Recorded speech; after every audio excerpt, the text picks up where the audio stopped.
Refraction? Well, where's your results that show refraction explains these tests away? I can see sunlight from the behind of the horizon when the sun is down. That doesn't mean that humans can jump up 30 meters. What do you mean jump? Okay, so say this human and this tree should be 30 meters below the curvature. You can't use the word refraction for them jumping up 30 meters, the tree and the person. Why do you claim that your calculations are right? I'm not verifying right now. I'm pretty smart. And Okay, I verified. I have to trust you. I see you first time. But that's what I say to you. I could send you some data for you I don't to want do it. some. Thank you. But that doesn't make you a scientist. No. It means that I don't want to do this particular project because I'm interested in many other projects. But you're coming to conclusions without doing tests. That's not very scientific. I'm not making a conclusion. Any. But as an astrophysicist, surely you'd want to look at something like that. No. Why not? I'm not interested. Why would that be? Because I'm busy with many, much bigger questions than that. And you think this is nonsense? I think it's nonsense. The detectable curvature? Yes. Our survey said... What would be your first reason for this being nonsense? Because it's proven curve is round. Could you show me the scientific methods experiment that did that? Oh yes, it's done in 2,000 years ago. Which test was this? Is this the sticks in the ground one? Sticks in ground.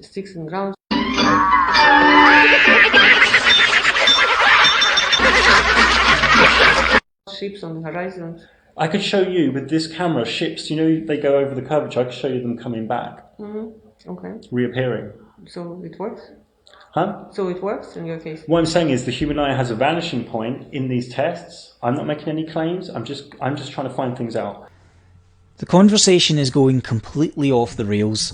Mark is doing everything he can to parrot as many memes and flat earth catchphrases as possible, using all the scripted responses taught to him, claiming that an astrophysicist with an actual workload centred around observations of the universe is somehow being unscientific for having no interest in the moronic pursuits and bullshit claims of half-wits like Mark and his cronies. It's a classic line. It's all part of that self-reinforcing paranoia that makes the flat earth meme so enduring amongst liars and hypocrites. Dr Berdyugina persists and points out, as many of us have, that this kind of thinking is several millennia out of date as far as science is concerned. He mocks the Eratosthenes experiment because, like all flat earthers, he doesn't understand how damning it actually is, and then follows up with a blatant lie, and another favourite flat earth meme, claiming that ships can be brought back from beyond the horizon with a P900. I've heard that claim for over 2 years personally. Not one single video exists showing this. For obvious reasons if you aren't stupid, but these disgusting flat earth scum continue to lie about this every time they get the chance. Mark has shown over and over from the very beginning that he is dishonest, and here he is lying through his worthless teeth yet again.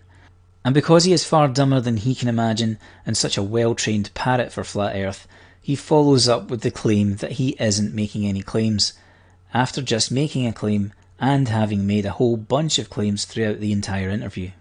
Also know of the Dunning-Kruger effect, a cognitive bias of illusory superiority. And just in case you weren't sure how wrong he is, he makes the claim again. The human eye is a vanishing point. That's not curvature, it's the human eye's vanishing point. Ships go beyond the vanishing point and people say it's the curvature. I can prove to you, today if you want, with this P900 camera, the ship comes back. I didn't understand that. Okay. It's okay, fine. I'm not going to talk to people who claim that Earth is flat.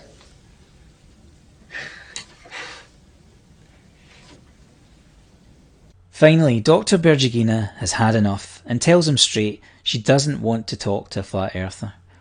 Most rational people would of course agree with her, especially when you're looking at someone who does real science every day, works in real labs, uses real instrumentation, spends hours analysing real world data, etc. You aren't then going to waste your time talking to some conspirator muppet who employed fraud to share his complete ignorance of absolutely everything with you, and then demand you give him respect for being as thick as shit while he praises some cheap-ass handheld consumer camera as the holy grail of science. I'm trying to find answers to some very interesting it's things. It's enough for me. I don't. It's enough of nonsense. That woman was coming to me 3 times and always. But you can't project her onto me. I'm a completely different person. I am sorry. Do you say this picture is the data? She claimed exactly the same. No, but this isn't a picture. This is video. This is video. It doesn't matter. It doesn't matter. So if I showed you 1,000 videos... It's interpretation. Okay, if I showed you 1,000 videos of PhD scientists doing this, these aren't a bunch of idiots, these are scientists, a lot of them are PhD scientists. If I sent you 1,000 videos from PhD scientists doing curvature tests, you would still say it's nonsense. PhD science in what? Many different, I mean, some are civil engineers, some are all sorts of different things. Some are astronomers. Well, let them publish this. I want to read that paper. But when they publish it, do you know what happens? It gets shut down. Yeah, I want to read that paper. No, the paper's not allowed to get out there. You even put a video on YouTube, they turn it off. I'm not talking about this. This goes into a direction I don't want to talk about. As the desperation continues, Mark starts telling bigger lies, claiming to have 1,000 videos from PhD scientists. I mean, do we really need any more proof that Mark is a fake? A lying little rat who will say and do anything to push the flat earth meme. Not one honest bone in his body. There is no flat earth evidence, and they have one fraud who claims to have a PhD, who calls himself Dr John D. A coward who blocks comments, an incompetent who took fuzzy pictures of blobs of light, a supposed scientist who defers to Nathan in it for the money can't convert metres to kilometres Oakley on the subject of the scientific method, and who couldn't even pronounce his own supposed speciality properly. Your training is in what specifically? My training specifically is in spectrophotometry. And Berdyugina is on point again, asking what these people are actually qualified in, to which he fumbles and makes up a lame answer and gets himself in deeper shit when he stupidly indulges in a bigger lie by claiming they have written papers but are being suppressed. As noted earlier on, Mark is exactly like a little kid caught in a lie. He just tells more lies to cover up his lies and ends up looking more and more ridiculous. Let's see the papers, Mark. Full chain of evidence from the source to submission to rejection. I'm sure that will appear just as quickly as the boat behind the horizon. You fucking fraud. But this is science. No. Because it's measurable, repeatable, observable. It's not science. Why would you say that? Why would you say this isn't science when people are doing tests and capturing data? Because of that woman I told you. There are pictures, these are data. But as a scientist, you should say that was her and this is something different. No. You can't project an old issue onto a new issue. No, I give you example. By exclusion. Try exclude that. That picture was, you claim that every picture is a science. It's data, I agree. This is data, somebody recorded it. Yeah. What comes after data is the analysis of the data. And that's what's happening in these videos. I'm surprised that Berdyugina has actually tolerated him as long as this. She is clearly talking to an irrational, disingenuous, paranoid nutjob who lied about who he was to get her face to face. She has every right to feel uncomfortable, to ignore him and walk away. I would have told him to fuck off a long time ago, but she listens to some more of his crap, and he tries to engage in special pleading when she compares him to the UFO nut. He just doesn't get that he is exactly the same as her, making faulty interpretations of poor data from ignorance and a biased point of view. Also know of the Dunning-Kruger effect, a cognitive bias of illusory superiority. How the analysis is done, and after the analysis there is interpretation of that analysis. I can show you hours of this. And This is the data, the curvature model that every university in the world goes with. Fine. And this has big problems. Make these measurements on the moon. Make these measurements on the moon. Make these measurements on the moon. How would we get to the moon? They said they lost the data recently. And you will, go to the moon yourself. Go to the moon yourself. But we can't go to the moon. Yeah, so what can I do? But NASA said that last year they can't go to the moon because they lost all the data. Well, sorry. We live on the planet with the water and the atmosphere and gravity and uneven shape. And if somebody measures something which doesn't fit exactly circle of the Earth, I'm sorry for this person, because this is idealistic model. You think they just got lucky and found a flat area? I don't know what, it's probably just whatever. It's randomness.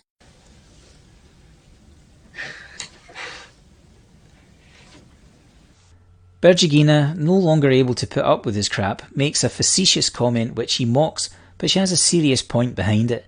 He keeps referring to this purely geometric model of a perfect sphere and basing his interpretation of evidence on that alone, ignoring all other factors. So, she says go somewhere that matches the straw man he is using to deny curvature, a place with no atmosphere to cause effects that he denies. He's not only too dumb to comprehend why she said it, he uses it as an opportunity to try and mock her again and throw in some moon landing conspiracy bullshit for good measure. It has really devolved into petty bickering between a pissed off adult and an itinerant flat earth child. They have to make, in order to prove that Earth is flat, they have to take million measurements at million places. I would say there's about 500 measurements of lack of curvature that are very well done with calculations. It's your judgment. No, it's not my judgment. It's not my judgment. They exist. These tests exist. They are claims.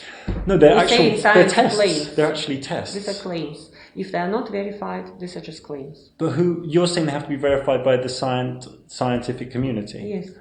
What if the scientific community at a high level is just shutting this information down? Well, I can tell you.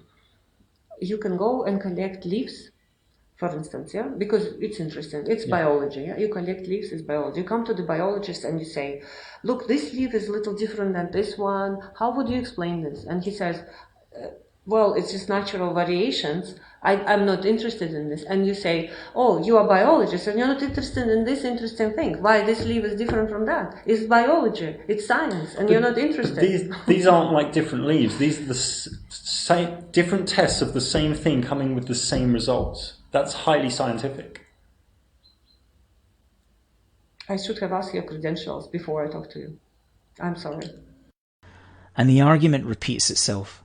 He continues to keep claiming that a bunch of random and varied observations from a bunch of different people at different places, times and under different conditions count as a consistent set of data, and ultimately she has every right to shut him down, because it's just his word and he has proven he is nothing if not a lying rat. Finally, she does decide to shut him down properly, and Mark uses this to try and undermine her further for the benefit of the mouth breathers. Here she demanded that I stop the recording, as she was super flustered and angry. Now, before I tell you what happened, just remember what she said earlier in the interview. This is, for me, as a scientist, we're always like, okay, there's a puzzle, there's observation, which is true data, and there's a model which cannot confirm the data. And I'm sorry, the model is wrong. So you would say direct experience is the king. Yes. So she is a contradictory mess of a scientist. And this person is one of the world's top astrophysicists. It's laughable. He claims she is super flustered and angry. Weird, because she actually sounds remarkably calm and polite, while obviously a bit pissed off with Mark's dishonesty and stupidity. Whereas he is the one who lost his cool to begin with, began swearing at her, raised his voice and adjusted his partner's speech as he became more emotionally involved in the discussion. To round off his assault on her character, he engages in one final act of predictable dishonesty. As I pointed out he would, he uses the soundbite of her comparing observation to a model out of context to make it seem as though she was backtracking on the idea of giving credence to natural observation. In fact, this statement was specifically about a software model being possibly incomplete or inaccurate if it doesn't match an observation.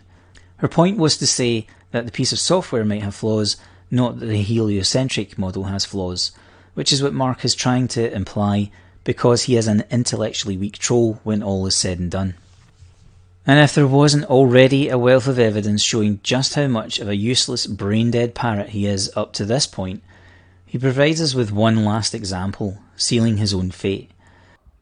And regarding the oil rig, in the words of Nathan Oakley, if you're a fundamentalist religious zealot, then that's not an oil rig at 26 miles. That would be a slightly looming non-standard refraction high in a holographic projection of an oil rig from behind the reified edge of a sphere based on an R value, turning the oil rig which seems to be there into an oil rig which is not actually there. Of all the possible ways you could identify yourself as a dimwit, top of the list has to be quoting fake flat earther and intellectual coward Nathan Oakley verbatim, and holding him in any kind of regard as a voice of reason, intelligence or authority, while denying real, natural phenomena that anyone can go out and witness for themselves. Lastly, Mark wraps up with some rhetoric to pander to his audience, and in doing so leaves us with some delicious, unintentional irony to mull over. I'm not even going to point that irony out, it is painfully obvious. She then told me I would need written permission to publish this anywhere. I'm afraid that's not really Waykiwayki policy, as there's a bigger picture than her theoretical pseudoscience supported on the foundations of fragile, egoistic arrogance. I could say to her that anyone mind-controlling mass groups of humans knowingly or unknowingly needs written permission from Waykiwayki, so it works both ways. I also do want to share my credentials. 50 metres swimming.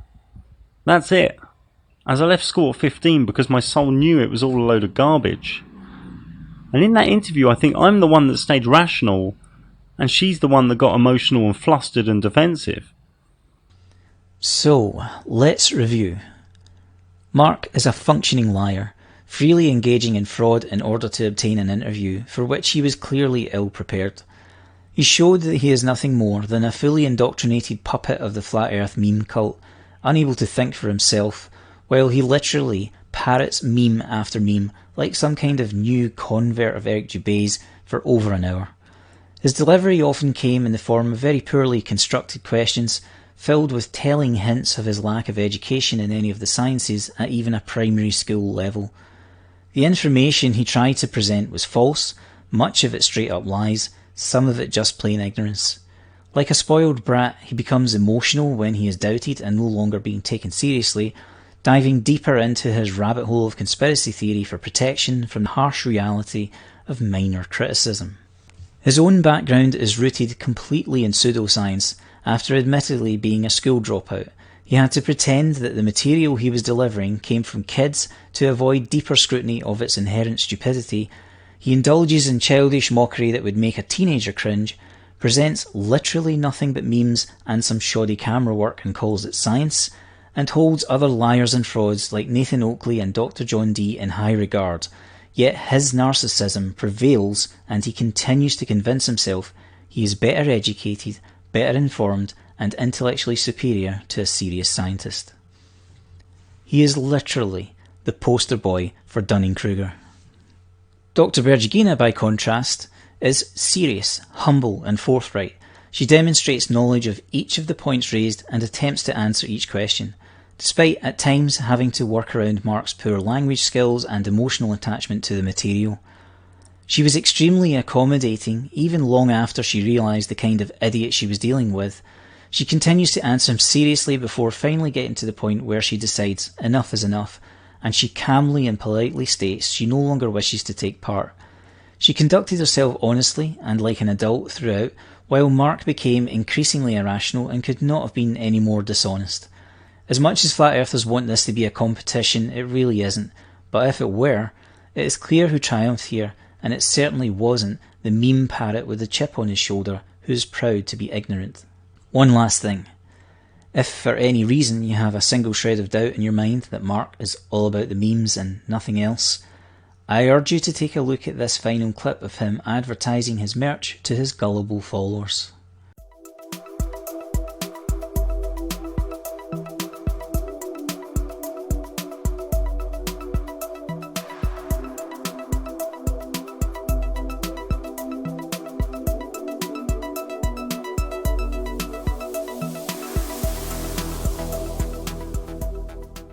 Yep, he literally sells bad memes at $30 a pop. Go figure. My sincere thanks to all of you who stuck with me through this marathon of flat earth stupidity. See you in the next one.